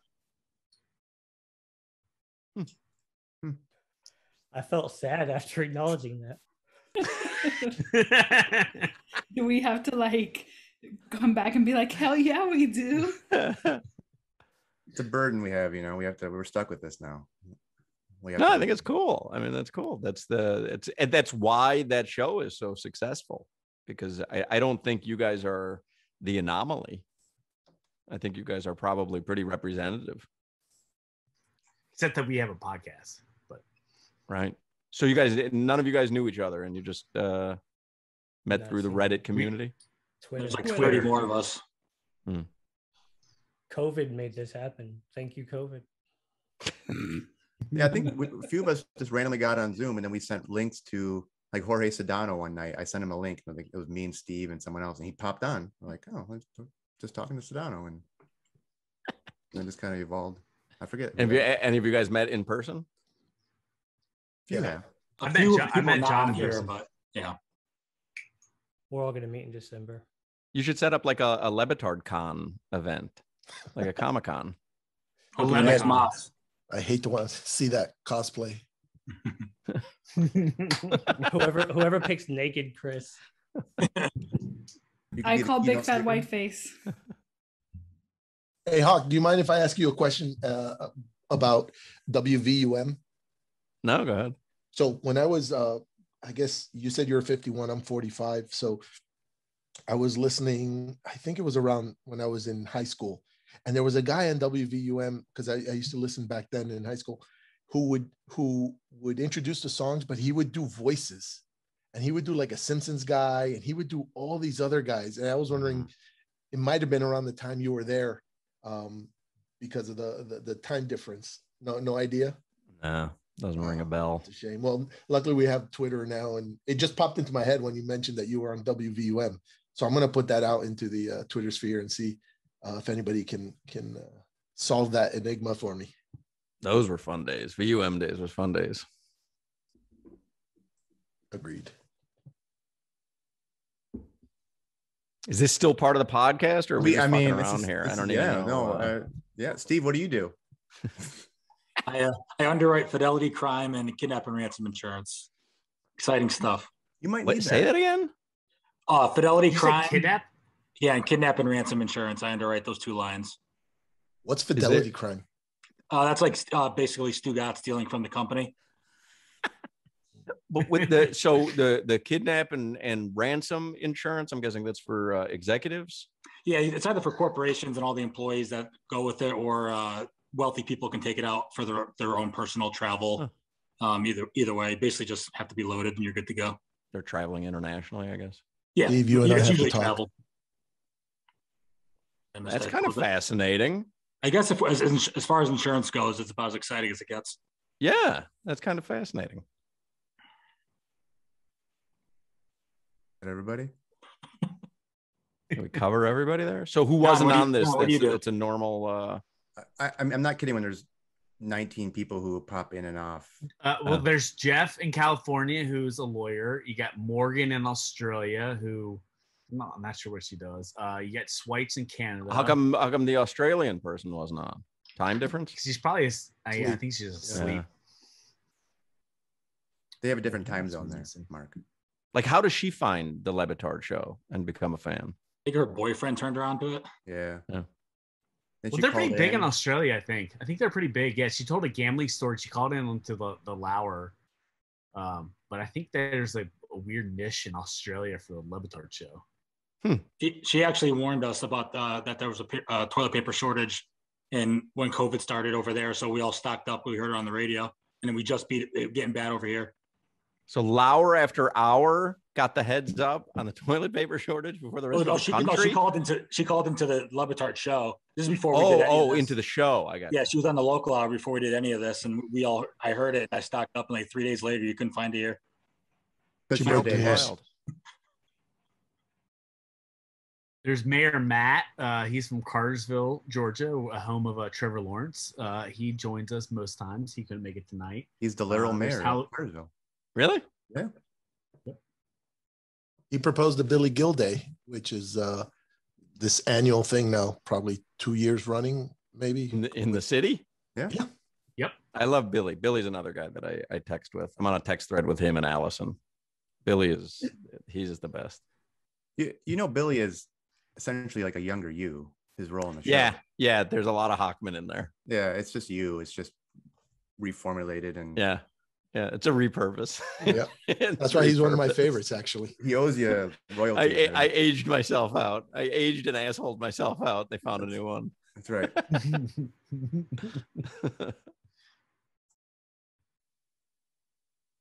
All right, I feel like I feel like I sputtered us to a finish. I feel like everybody wants to go have dinner. They're like, this guy, is he ever going to? Oh shit! I have to give my kids food. I mean, you can ask us questions if you have any questions. I think I just did. I went around the room. I was doing a whole round table. I didn't have a formal like thank you goodbye, but how will people listen to this, or will they watch this? Usually it's most people just listen to it. So wherever you get your podcasts. I don't know. I've never listened to a podcast. What? Are you serious? I've never listened to one. So Spotify, Apple Podcasts, literally any app that you get podcasts, we are there, and occasionally we even are on the charts and everything. So, really? Yeah. He tagged in the link. We have some people actually listen to us. That's cool. I swear. That's where we get the dozens and dozens of dollars. Mm-hmm. Do you guys sell merch? Yes. So Lou makes all the merch? I do. Well, really what we started doing, so we started doing hats for Lou Gehrig's Day. So with Tom Haberstroh and Kate Fagan, we've been doing we've been doing a Lou Gehrig 4 hat. Actually, and so we've been selling it for charity for the IMLS Foundation. So that's really I think we sold like 500 some hats of that for charity. We've raised like I think 8,000 to date. Wow! Oh, you guys do have a big following. Yeah, there's Jeanette's got it there. I mean, it helps when Tom Haberstroh and Kate Fagan and Boo tweet it out. So I think that's don't sell yourself short, Lou. Don't sell yourself short. That's not that's pretty cool. Yeah. Are you gonna talk about us on your show tomorrow? How great this experience? Is it when does it drop? I'll talk about it when it drops. It's gonna be a bitch to edit this last 20 minutes. So next week. Maybe like Sunday could be the. Who does the editing? Not on here right now. Actually, sometimes Flum M does it, so we'll make him do it because he fucked up the first part. Make sure Crowder shits on us before. Crowder will come on. Crowder will do any podcast. He'll do anything. All right. Sold. Let me do something formal, then we can. So thank you again, Mark, for joining us. We know you don't do a lot of podcasts. I hear you don't even know what podcasts are, but it's something you go on your phone or computer or tablet, and you can download and listen to anytime you want on demand. They call it cellular phone. So it's like different than radio. Where radio, you have to get your radio out, you pull the antenna out, and you turn the dial. You think podcasts will have legs? You think they'll stick around? I'm hearing some people are starting them, so it may be something you want to look into. All right, that you're a radio guy, but appreciate your time. Thank you very much. I appreciate your eyes. Oh, like that. So that was Thank you, Mark. Oh, we're supposed to do that too. Thank you, Mark. My first time. Thank you, Mark. Thank you, Mark. Thank you, guys. This was Esta fun. noche somos mantequilla. Woo! We're supposed to say thank you. Oh yeah, we did say here's what just happened. I thought you guys were doing it to me. What's happening? Is this buffering? Am I seeing the same thing again? This is funny because I was like, why are you guys doing thank you, Mark, to me? Just because Mark got fooled by the internet. But Mark with a C. You couldn't hear the C? We do thank you. Well, nobody calls me Mark, though. In all fairness to Mark, nobody calls me Mark. Thank you, Thank you, Hoch. Thank you, Hoch. Thank you, Hoch. My worst professional moment. Statistic, Mark. Thank you too, Mark. Which I don't know which one now, so now it's very confusing. You want FaceTime right. sometime?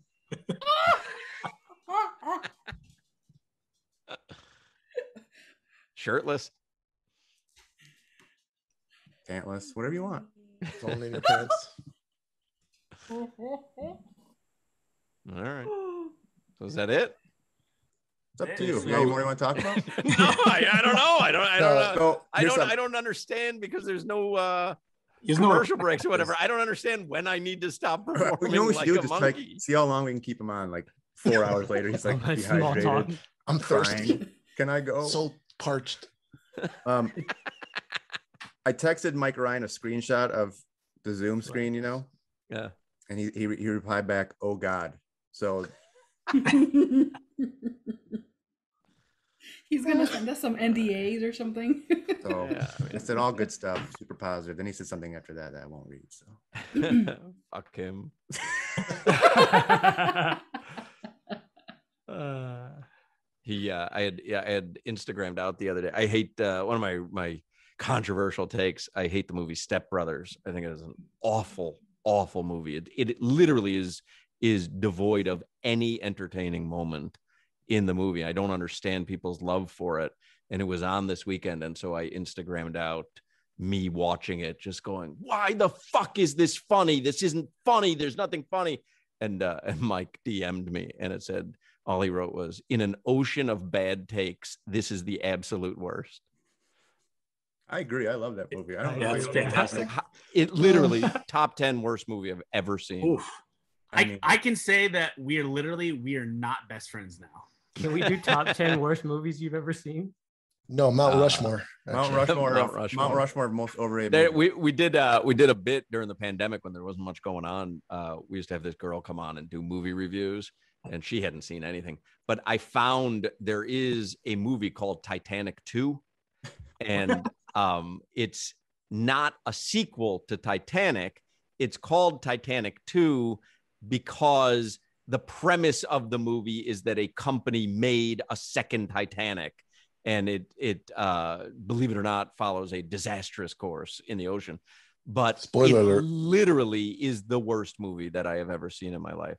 But there's two movies that I've ever walked out of a theater. I walked out of Broken Arrow, and I walked out of The Animal with Rob Schneider. The funny part is you walked into The Animal with Rob Schneider. I've told that story a dozen times. No one's ever had that good a comeback. That is the funnier part, that I walked into that movie. So on Rotten Tomatoes, what do you think The Animal has? 30%. I'm shocked, by the way, at this 30. No, 30 exactly. Yeah. How does it get 30? Wow. People love Rob Schneider. I don't get it. I don't get it either. Rob Schneider as a carrot. Made $56 million. That's part of that's you, by the way. You're about. I know, and I didn't even get the full theater. Is Titanic 2 up on Rotten Tomatoes? I'm sure they all. Let me look here. Titanic. It's like a bad thing to look at and be like, I want to do that again. Like I want to replicate that. Well, this one was really unsinkable. So no official reviews from critics, but the audience score is 15%. That's generous. Someone said fun for a mindless Saturday afternoon. No, Kevin Carr from 7M Pictures. It is not. Give it a tomato. Broken Arrow does not qualify for Cinephobe. Really? Yeah. Yeah, does not below 40%. Oh, is that what Cinephobe is? You have to be below 40%? Yes. Yeah, either audience or critic score. 71 million. Yeah. This is good. This is good content. What else should we look up? John's daughter is like, I thought you said we were having dinner an hour ago. She's dehydrated. She's like, that guy sucks. Yeah. Like, why are you still connected to him? I have to sign off because poor girl Isn't hasn't that the had. guy that was ruining the radio show you love, Daddy? You want to say hi? Say hi. Hello. Hi. Hey. All right. Thank you, Hoch. I'm going to sign off, but thank you very much. I'll listen to you offline. Thank you very much. Nice meeting you, man. Nice meeting you. I'll hang up and listen was the sign off. That's right. Hang up and listen. First time, long time. That's right. All right. Well, that was fun. I had fun. Am I done? Appreciate it. This is the most fun I think I've had. Sure. Appreciate you, Hawk. You guys are gonna motherfuck me when I'm off, right? No. Yes. No. Totally. I can tell by these smart ass answers here. No, it's good. So the way to end this is that you hit the leave button. Bottom right Don't tell him corner. that. All right. My wife has texted me too. Are we gonna watch something? I'm like, The No, Titanic too. I am Titanic too. addicted. I am addicted to this show on Smithsonian Channel called Air Disasters, and so they take any plane crash and they reenact it, and they play the voice, the cockpit voice recorder, and then they have all the NTSB findings, and they recreate and figure out exactly why these planes went down. And I am addicted. I can't watch enough of these. there's 15 seasons. I know. I just found that out yesterday. So I had taped like 6 of them because it was on over the weekend. And then I hit, what's available to watch now. And I saw 15 seasons, but yeah, I'm good. Airplane crashes have to be vastly underreported if they have enough for 15 seasons. Of this Well, show. a lot of them are like, single engine, whatevers, or sometimes you get a greatest hits package with Sully, Low mixtape. Yeah. All right. Oh, we're gonna keep it going. What else can we talk about? I don't know. Wait, I feel I've like, got when you used to talk to a girl and you were just getting to know her and you didn't want to hang up. You hang up. Until we you all hang fall up. asleep. No, you hang up. Hawk, what's that House Hunter show you like? House Hunters International. It's the best. There's a version of that that's in 4K. It's freaking awesome. I don't know if it's international or not, but Really? pretty good. Yeah. On HGTV? Yeah, whatever the DirecTV 4K channel is. Oh, I For love sure. House Hunters. House Hunters, that's a great show. No one cannot like that show. This I'm is going like through when a our- comedian makes a joke. I mean, I don't know. It's like for the I really audience, like and it Broken slowly gets Arrow, the so I couldn't believe what I was watching in that movie. I'm like, I can't stay here. I can't, this is insulting me. I have to go. That should be the way. Whatever happens after this, that's the way the podcast ends. Is if he's talking about us.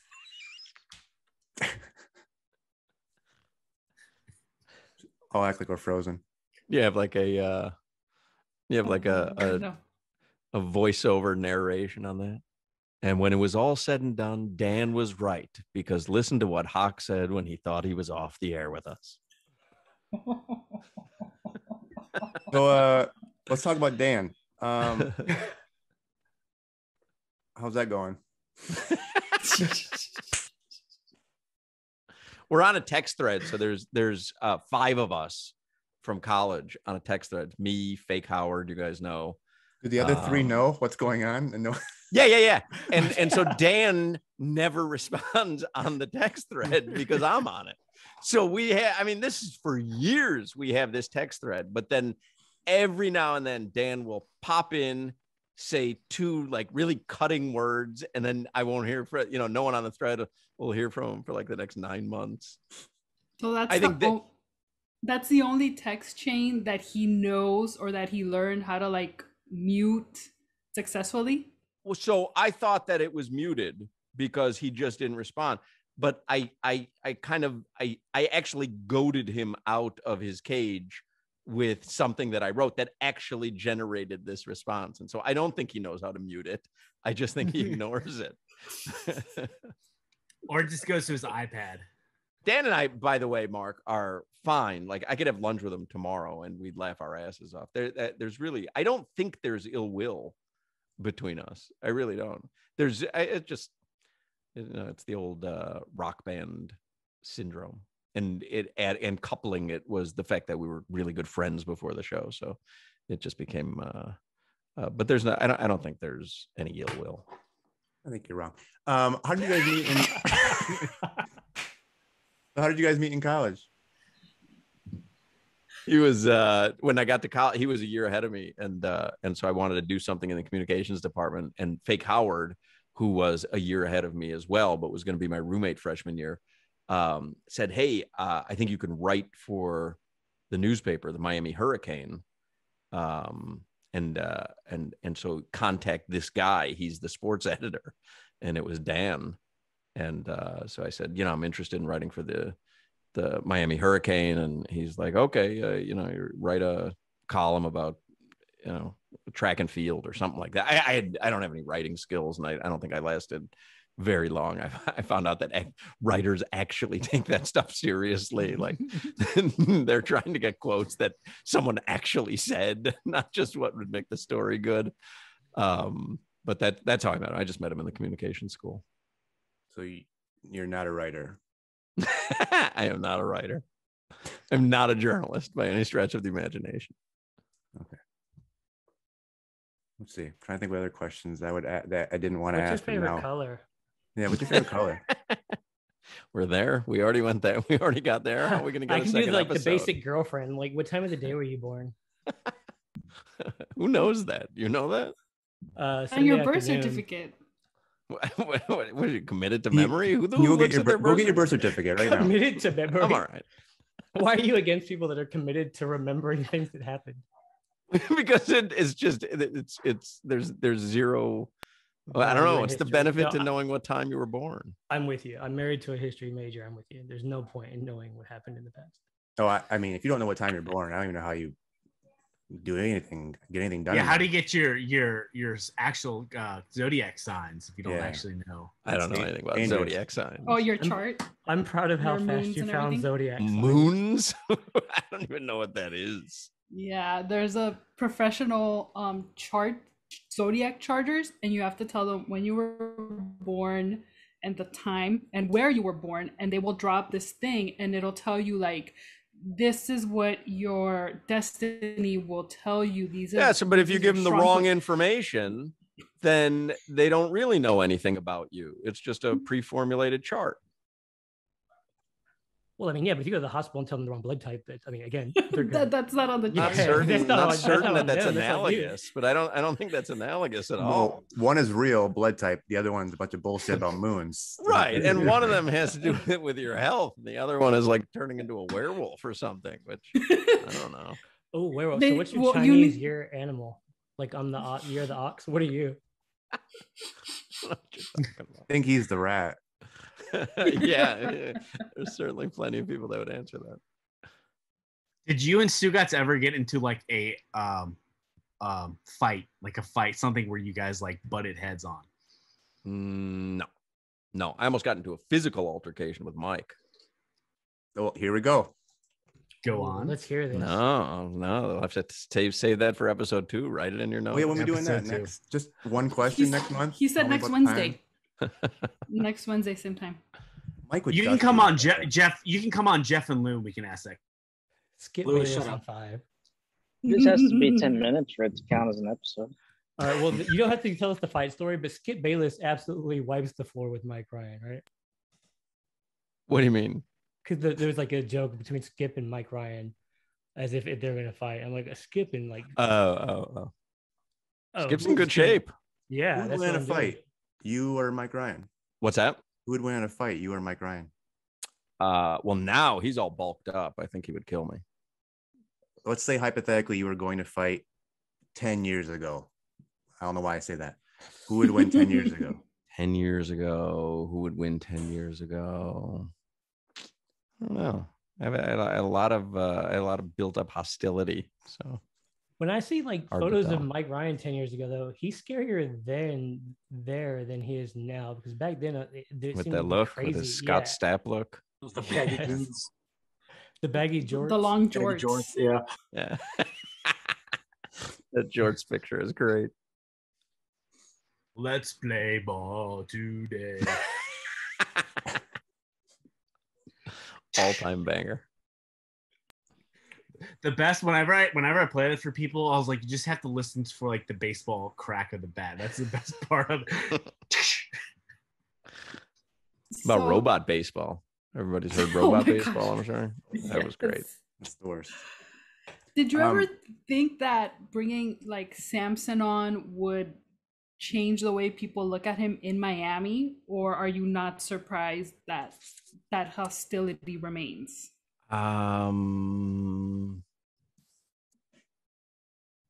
No, I don't know why we started bringing Samson on, because he was reviled. Why did we start? I know it was to do movies, but I don't know. I don't know how that really transpired. Obviously, he's very amenable to doing media. He likes it. He thrives on that.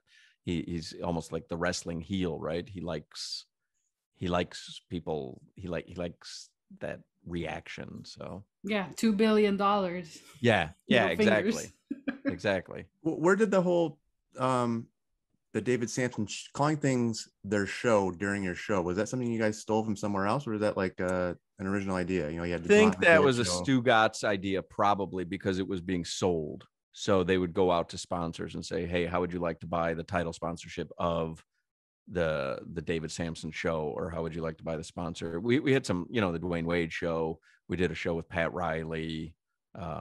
So I think it was an easier way to sell it rather than say, hey, here's would you like to sponsor this segment?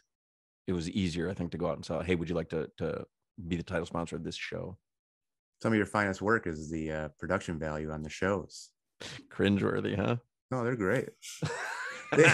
They played one recently. It was the story about Trick Daddy's wedding, and you put so much production in the story. It was like echoes and sound effects. Yes, and I vaguely remember that. That was it was awful, right? It was really bad. Yeah. A lot of that stuff is so awful. Somebody texted me or tweeted me the other day that they played some bit. I don't know exactly what they were playing, but it was about Stu Gatz playing lacrosse, and I guess we had just figured it out or just started.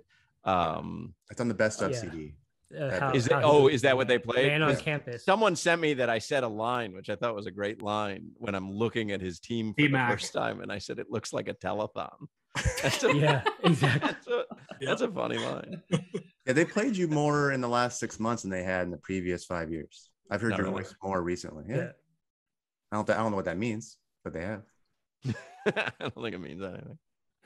Just random. No, they always do the what was it? I think when you called in the radio stations pretending to be Hackman.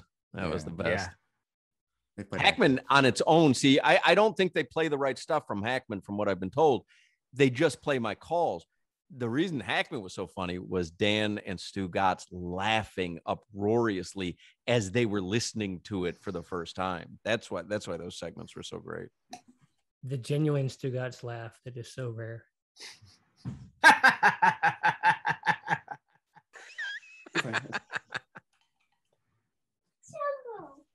say hi to Mr. Hochman. He's very famous. Mark, how do you think this went? Did you enjoy it? She's blurry. I had the time of my life. I did. Oh, I like talking about the show. I like talking about the show with people that know the show. Oh, all right. Well, next week we'll do it again, and weekly segment. We'll get the dirt on you wanting to punch Mike Ryan. I mean, who hasn't wanted to punch Mike Ryan at some point? Can you edit this and produce the Mike Ryan fan account? Hey, Hoch. Yeah. Did you think Joy would get to like a national show so fast? I used to tell her off the air, you are a star waiting to happen. Her drive to work and be successful is unparalleled with anyone that I've seen in this business coming up, because she was my producer, but and you can see now how many side projects she does. She does not sleep. She is driven, but I guess that comes from her family. Jason obviously was extremely driven. To be a professional athlete, you have to be driven. She would sometimes sleep for 2 hours in her car, and that would be the only sleep that she would get. She was so committed to making sure everything was perfect, and it doesn't surprise me in the slightest. Amber, you'll see Amber from 790 The Ticket. She's going to go places. She's really smart. There's a weird. Dan's mentioned this, that how many talented people come from that little station from when it started. When you talk about incredible. when you talk about the Big Three era, that was, I mean, that put the microscope on Miami, right? That was a national story. All these guys from Izzy and Dan to, if you remember, Mike Wallace, who's now with the Memphis Grizzlies, but he was a writer for the Sun Sentinel and the Herald, like all George Sedano, all these guys, Boog, the entire eyes of sports media was on Miami for those 4 years. And especially when it first started, like we were talking about this. It was the anniversary of LeBron's decision a few weeks ago. And I was talking about how, people say, when he left Cleveland, like the city felt it financially. He's an industry. Like he brought an industry to Miami, and many people, myself included, owe their careers to him being down in Miami. Because the only reason I got the morning show at 790, the ticket, was because they were going to the finals for that first season. Sedano had left, and our radio station was in dire need of having morning hosts that weren't fill-ins, that were actual hosts. And that's how Stu Gatz and I started doing those 2-a-days together. But I had never had any experience really hosting a show till that. Like that changed everything for a lot of people. Who's in your phone right now that you can text to tell them to come on our podcast? Donovan Campbell from Channel 7. Get him on. Good call back. He's not on the news right now. Yeah, he might be. Jason Leisure. All right, I gotta go eat some avocado toast and watch Air Disasters. That's what it is. Okay, thank you again. Appreciate Thanks it. again, Hawk. Man. Adios. Do we do the It's fun. We I gotta really do did the have sign off, fun. It was right? fun. Are we doing the thank you, Hawk? We did it twice already. Haven't we done everything? We don't need any pickups anymore. I think we're good. All right, I love you. I love you too. Aw. How come you lost your cape?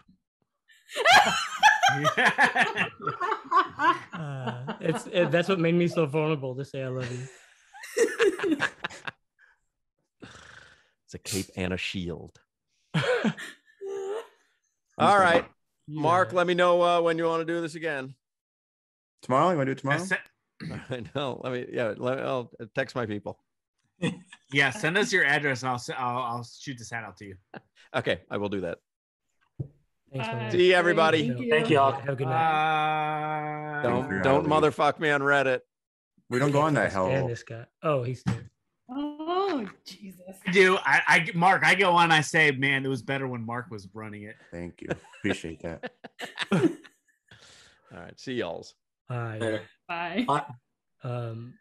Mark, dude, fucking hell of a job, man. Yeah. Good job. It was perfectly awkward. I love that it's 2 parts. It's like, all right, we're done. Yeah. And then we're like, all right, whatever. And then we'll just start asking like real questions. Yeah. We should. It should be a 2-part. We should actually absolutely edit. I think that's probably how we'll end up having to edit. You should have a second bottle of wine, though. Hey, I drank 4 more beers, so you can show up, Steve. That was great. My chat Right. kept defaulting to Mark, I hate and you I guys. kept sending Mark DMs, Don't and I end thought it. I was sending them to We're group talking. chats. Eric really wants Mark to want to be part of this. Mark doesn't care about us, Eric. No, His I was wife telling was not calling. to end it. Oh no, it's my Zoom. Yeah. Hey, can we just add man, fuck that Hochman guy, man. Harkman? Hochman. Fuck Hochman. Mark. Fuck Hart. I can't say Hawkman it. is the guy that goes and pawns stuff religiously. He hawks it. Dude, that was don't get me wrong. That was good. He's been waiting to talk his entire life, Yeah. but he was fucking cool as hell. That was legitimately a fun time. And I really want to know the Mike Ryan story now. Yeah. Mike Ryan has way too many mental issues for me to fuck with. He gave us too much credit of being professional in the first part where he's like, "You guys are so quiet, everybody's muted," and it's like, yeah, because we don't want to fuck this up for Mark, but also because you'll have random dog barking in the background, or my case being killed by coyotes or whatever. Machines running, burping, babies crying. Mm-hmm. No, that was raccoon coming after Eric. everything in Eric's background is like a horror movie. Like I just feel like it's like a horror movie, right? It's like he sets the lighting for it. Yes. Well, Yeah. he's outside. Yeah, but it's not just it's not just he's outside. If I go outside right now, it doesn't look like a horror movie. It's What the is upward that? angle. It's that like Blair Witch Project camera, the shaky camera, and it's like the way he's doing it. He knows how the clouds and trees look right here. Like he's not doing this on accident. Is that a window unit, Lou?